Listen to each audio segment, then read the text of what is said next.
Hello friends, मैं मिथिलेश कुमार आपका स्वागत करता हूं। तो हम लोग स्टडी कर रहे थे हाइड्रो पावर प्लांट। तो अभी हम लोगों ने लास्ट क्लास में हाइड्रो पावर प्लांट के बारे में देखा, कुछ डिस्कस किया, उसके किस तरीके का साइट का सिलेक्शन होना चाहिए वो हम लोगों ने किया, और उसमें पावर को कैसे कैलकुलेट करते हैं हम लोग, ठीक है, और साइट का सिलेक्शन किस जगह पर होना चाहिए और कैसे करें। तो अब इस क्लास में हम लोग स्टडी करेंगे कि जो आपका हाइड्रो पावर प्लांट है उसका एडवांटेज क्या है और डिसएडवांटेज क्या है, ठीक। क्योंकि कोई भी अगर हम लोग पावर प्लांट बनाते हैं तो उसका एडवांटेज भी होता है, उसका डिसएडवांटेज भी होता है, ठीक है। उस बेसिस पे हम लोग क्या करते हैं कि उसको कंपेयर करते हैं अदर पावर प्लांट्स के साथ, देन एक रिजल्ट निकालते हैं कि ये पावर प्लांट जो है हमारे लिए कितना बेनिफिशियल है, ठीक है। तो आप लोग कंटिन्यूअस जुड़े रहिए और कंटिन्यू स्टडी करते रहिए, देन आपको अच्छा है कि बेनिफिट मिलेगा, ठीक है। तो हम लोग देखते हैं कि जो आपका हाइड्रो पावर प्लांट है, ठीक है, इसका एडवांटेज क्या है और इसका डिसएडवांटेज क्या है। क्लियर।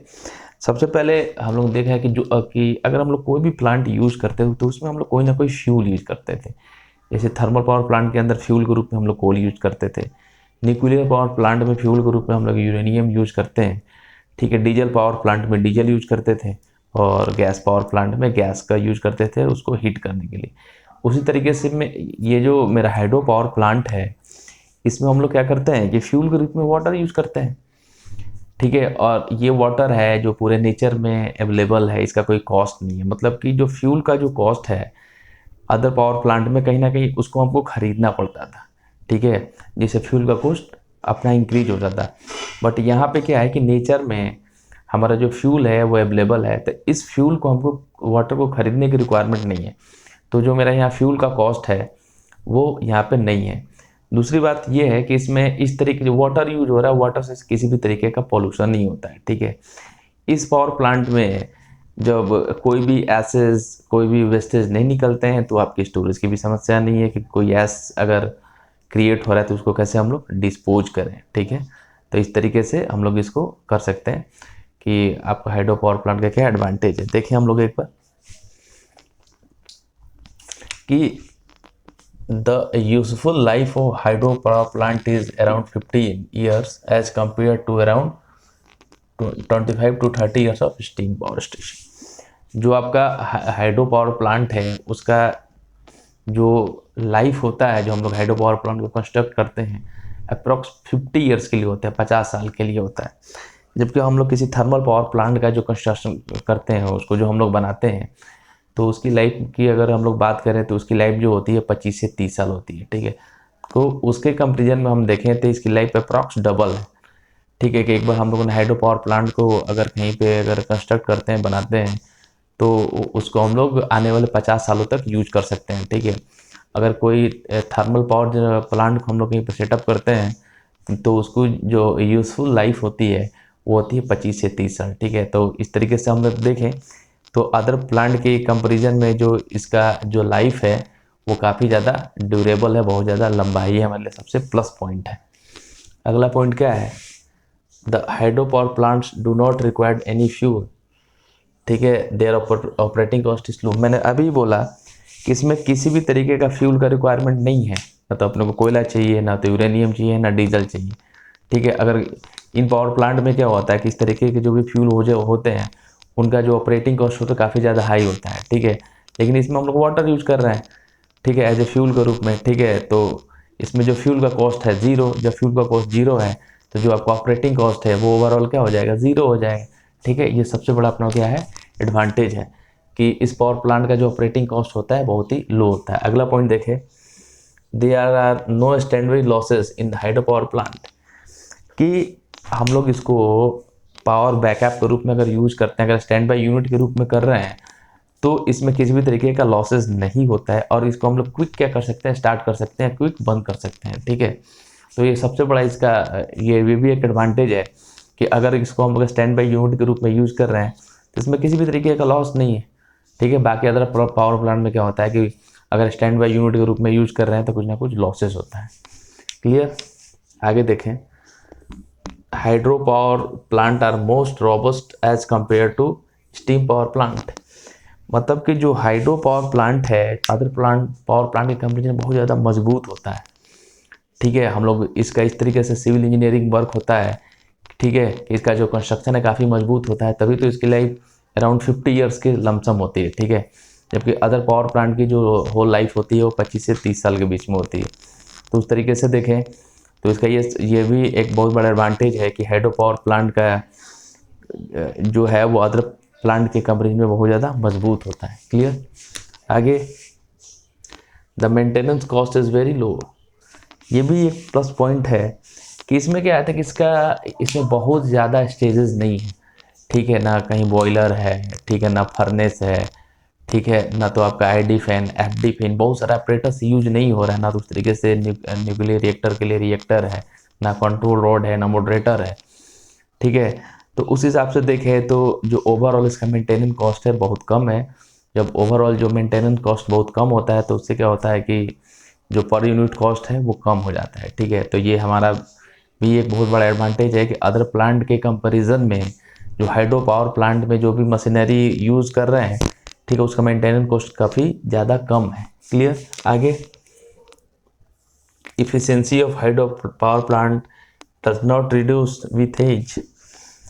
ठीक है, इस पावर प्लांट की सबसे बड़ी खासियत ये है कि जैसे जैसे इस पावर प्लांट की जो एज है वो बढ़ती जाएगी, 5 साल, 10 साल, 15 साल, 20 साल, ठीक है, तो इसकी इफिशियंसी में किसी भी तरीके का फ़र्क नहीं पड़ेगा, इसकी क्षमता में किसी भी तरीके का फ़र्क नहीं पड़ेगा।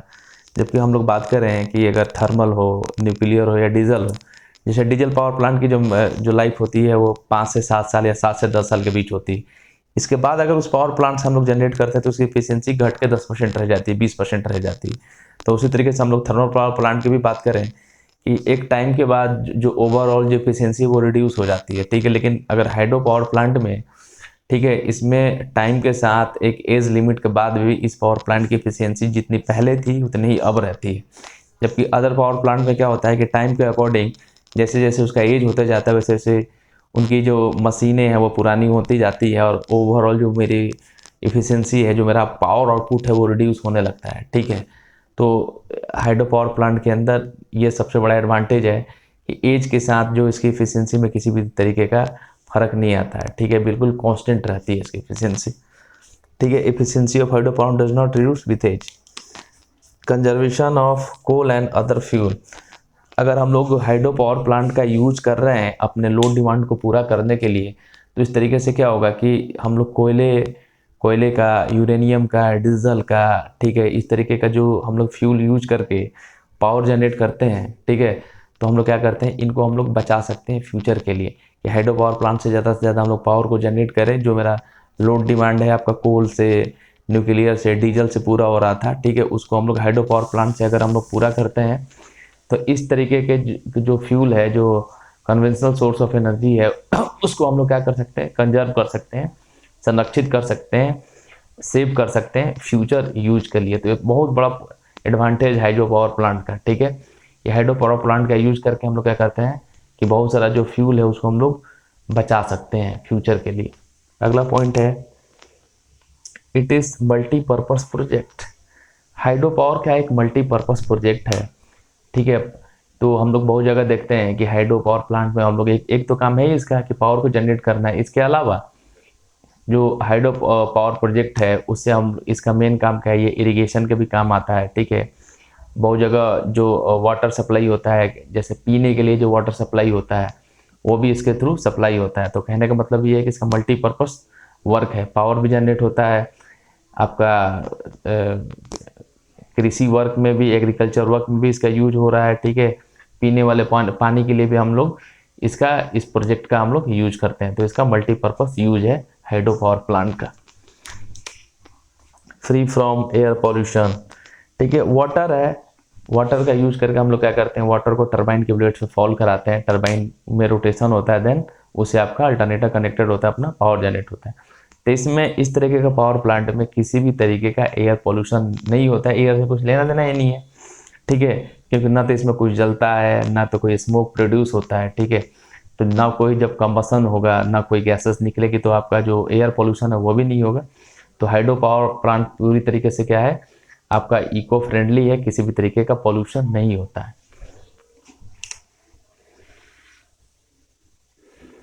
ठीक है, जो आपका हाइड्रो पावर प्लांट है वो स्पेशली रिमोट एरिया में इसको इंस्टॉल किया जाता है।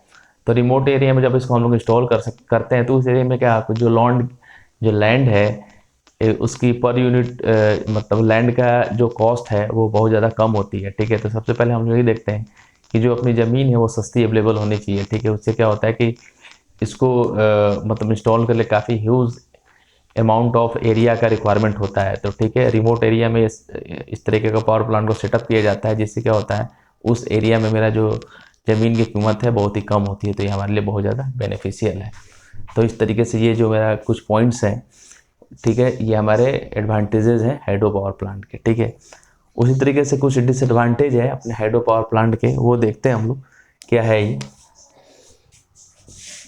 Due to high cost of civil engineering works their capital cost is high. इसका सबसे बड़ा डिसएडवांटेज ये है कि इसका जो कैपिटल कॉस्ट है अदर पावर प्लांट के कंपेरिजन में बहुत ज़्यादा है। कि जब हम लोग इस तरीके का पावर प्लांट हम लोग डेवलप करते हैं तो उसमें काफ़ी ह्यूज अमाउंट में मनी की रिक्वायरमेंट होती है। इसमें सिविल इंजीनियरिंग वो काफ़ी ज़्यादा होता है उस डैम को कंस्ट्रक्ट करने में। ठीक है, कि उस हिली एरिया में बहुत ही डिफ़िकल्ट टास्क भी है कि उस पूरा नया टेक्नोलॉजी का यूज करके कैसे उसमें डैम बनाया जाए, कैसे उस पानी को रोका जाए, देन उस पानी से कैसे हम लोग पावर को जनरेट किया जाए। तो इस तरीके से हम लोग बात करें तो इसका जो कैपिटल कॉस्ट है अदर पावर प्लांट के कंपेरिजन में काफ़ी ज़्यादा ही हाई होता है। Clear. Hydro power generation is depend on ability of water. ये क्या है कि इसका एक बहुत बड़ा रिस्ट्रिक्शन है कि जब तक आपका उस डैम में पानी रहेगा, उस कैचमेंट एरिया में पानी रहेगा, तभी आपका पावर जनरेट हो सकता है। ठीक है, जैसे ही आपका अगर रेनी सीजन है उस सीजन में तो प्रॉपर मात्रा में आपका वाटर अवेलेबल है तो हम लोग आपका पावर जनरेट कर सकते हैं। जैसे ही ड्राई सीजन है, गर्मी का सीजन है, वैसे वैसे जो आपका पावर और पानी की कमी हो जाएगी उस तरीके से जो मेरा पावर आउटपुट है वो रिड्यूस होते जाएगा। ठीक है, मतलब ये पूरा का पूरा प्रोसेस जो है हाइड्रो पावर प्लांट वो किस पे डिपेंड करता है, आपका वाटर एबिलिटी पे डिपेंड करता है। ठीक है, इससे क्या होगा कि जो आपका पावर जनरेशन कैपेसिटी है वो कहीं ना कहीं रिस्ट्रिक्टेड हो जाएगी। आगे पॉइंट है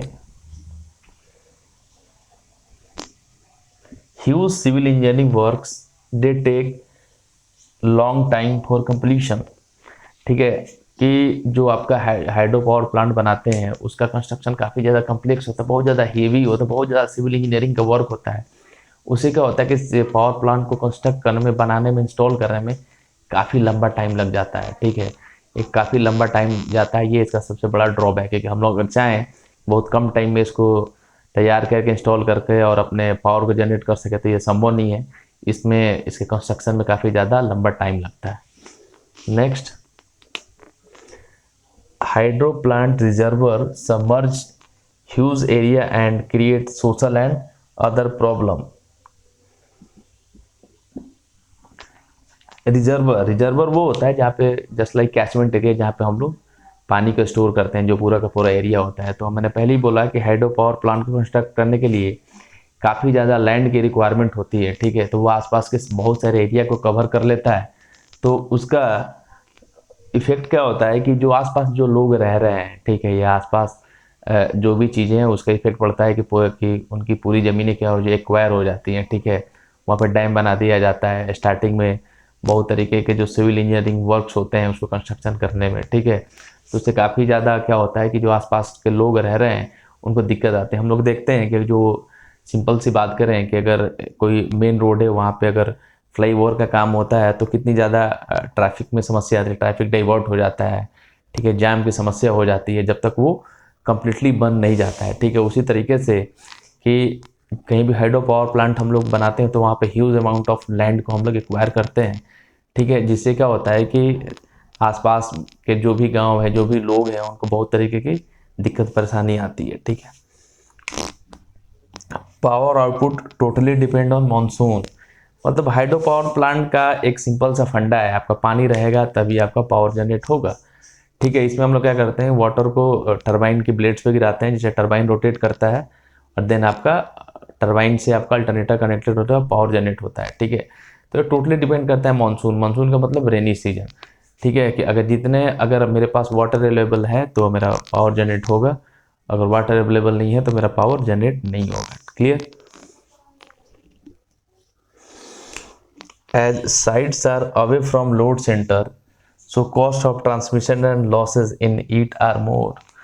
जो हाइड्रो पावर प्लांट है, अगर उसको हम लोग लोड सेंटर से दूर लगाते हैं तो उससे क्या होगा कि जो मेरा वहाँ से पावर जनरेशन सेंटर से लोड के पास ट्रांसमिट करने में काफ़ी ज़्यादा कॉस्ट का, मतलब ट्रांसमिशन कॉस्ट बढ़ जाता है। और इस पूरे प्रोसेस में क्या होता है कि जितना ज़्यादा लॉन्ग डिस्टेंस होगा तो जो ओवरऑल जो आपका ट्रांसमिशन लॉसेज है वो इंक्रीज हो जाता है। ठीक है, तो ये भी इसका बहुत बड़ा डिसएडवांटेज है। क्लियर। अब नेक्स्ट क्लास में हम लोग कुछ टर्म्स हैं आपके हाइड्रो पावर प्लांट के बारे में, उसके बारे में हम लोग स्टडी करेंगे। ठीक है, कि आपका हाइड्रोग्राफ क्या है, हाइड्रोलॉजी क्या है, रिजर्वर रन ऑफ ग्राफ क्या है। ठीक है, उसके तो इसके बाद नेक्स्ट क्लास में हम उन सारी चीज़ों को डिस्कस करेंगे। उसके बाद हम लोग लेआउट वगैरह देखेंगे हाइड्रो पावर प्लांट का। Thank you.